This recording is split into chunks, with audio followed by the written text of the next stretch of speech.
Bonsoir mes amis, bonsoir chers paroissiens. Je prends le temps de partager avec vous les lectures de ce jour, ou plutôt une des lectures de ce jour, qui attire plus particulièrement mon attention. Souvent je m'arrête sur l'évangile, et peut-être à tort je ne prends pas assez le temps de lire la première lecture dans mes propositions d'homélie, de commentaires. Là je prends modestement le temps de m'arrêter avec vous sur la lecture du livre de Daniel qui nous était proposé ce mardi. Je trouve qu'elle est d'une actualité brûlante. Dans le livre de Daniel, on raconte le récit de ces trois jeunes gens plongés dans la fournaise par un dictateur, par le tyran du temps. Et là, ces trois jeunes gens vont prier successivement et élever une superbe prière de louange. Alors là, on va écouter une partie, non pas de la prière de louange, mais de la demande d'un de ces jeunes gens. Il s'agit d'Azarias. Alors je vous lis cet extrait du livre de Daniel, et je me risquerai à en dire quelques mots, parce que je les trouve vraiment, pour aujourd'hui.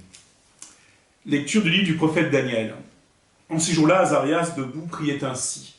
Au milieu du feu, ouvrant la bouche, il dit « À cause de ton nom, ne nous livre pas pour toujours et ne romps pas ton alliance. Ne nous retire pas ta miséricorde à cause d'Abraham, ton ami, d'Isaac, ton serviteur, et d'Israël que tu as consacré. Tu as dit que tu rendrais leur descendance aussi nombreuse que les astres du ciel, que le sable au rivage des mers.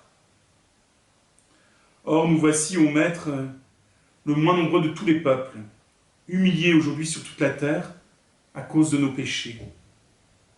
Il n'est plus en ce temps ni prince, ni chef, ni prophète, plus d'holocauste, ni de sacrifice, plus d'oblation, ni d'offrande, d'encens, plus de lieu où t'offrir nos prémices, pour obtenir ta miséricorde. Mais avec nos cœurs brisés, nos esprits humiliés, reçois-nous comme un holocauste de béliers, de taureaux, d'agneaux gras par milliers. Que notre sacrifice en ce jour trouve grâce devant toi, car il n'est pas de honte pour qui espère en toi. Et maintenant, de tout cœur, nous te suivons, nous te craignons, et nous cherchons ta face. Ne nous laisse pas dans la honte. Agis envers nous selon ton indulgence et l'abondance de ta miséricorde. Délivre-nous en nous relevant tes merveilles et glorifie ton nom. Parole du Seigneur. La situation de ces trois jeunes gens, c'est la situation de tout un peuple en exil à Babylone, il y a maintenant 16 siècles environ.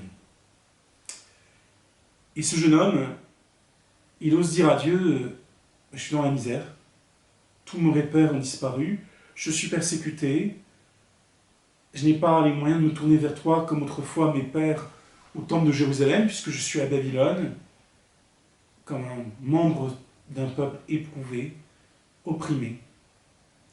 Et sans le secours de ce qui paraît une évidence, la foi de son temps, la religion de son temps, il ose porter son cri vers Dieu.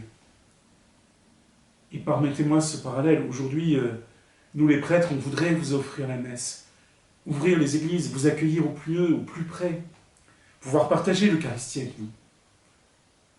Et je sais bien que vous pouvez avoir peut-être pas le sentiment qu'on vous abandonne parce que ce n'est pas ce que je ressens quand vous donnez de vos nouvelles.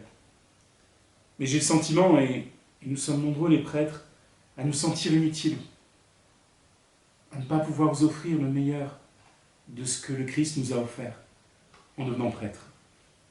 Alors, chaque jour, je vais essayer d'offrir, et je l'ai déjà fait, la prière pour vous. Je pense à ceux que vous me confiez, et n'hésitez pas à me confier vos intentions, d'une manière ou d'une autre. Et puis, je vous invite aussi à dire au Seigneur, on ne voit pas la situation, on ne comprend pas tout. Est-ce qu'il faut basculer dans une grande inquiétude, rester en méfiance ou en retrait? Est-ce qu'il faut vivre autrement, mais avec plus de profondeur, plus de cœur aussi, je crois, plus de délicatesse les uns envers les autres, avec des comportements nouveaux, des attitudes nouvelles, une belle exemplarité. Et puis prendre le temps chaque jour dans la prière, je vous en reparlerai. J'essaierai modestement de vous donner quelques repères, quelques invitations, quelques conseils pour prier. Mais ce soir, je vous le redis, on vit une situation brûlante, difficile comme celle d'Azarias, mais là, Dieu reste tout près. Agis envers nous selon ton indulgence et l'abondance de ta miséricorde. Délivre-nous en renouvelant tes merveilles. Voilà, c'est ce qu'il va falloir demander chaque jour. L'abondance de sa miséricorde, demander à le sentir près de nous, prendre le temps, une prière peut-être un peu plus longue, pour s'apaiser le cœur, lui confier l'essentiel, nos vies, celles de vos proches, nos inquiétudes. Alors je me permets de vous le redire parce que c'est le rôle d'un prêtre et c'est sa mission. Je demande pour vous la bénédiction du Seigneur, qu'il veille bien sur vous, mieux que nous les prêtres on pourrait le faire d'ailleurs. Et soyez sur notre amitié à tous. Je me permets d'être un instant le porte-parole de tant de frères qui prient chaque jour pour vous. À bientôt donc.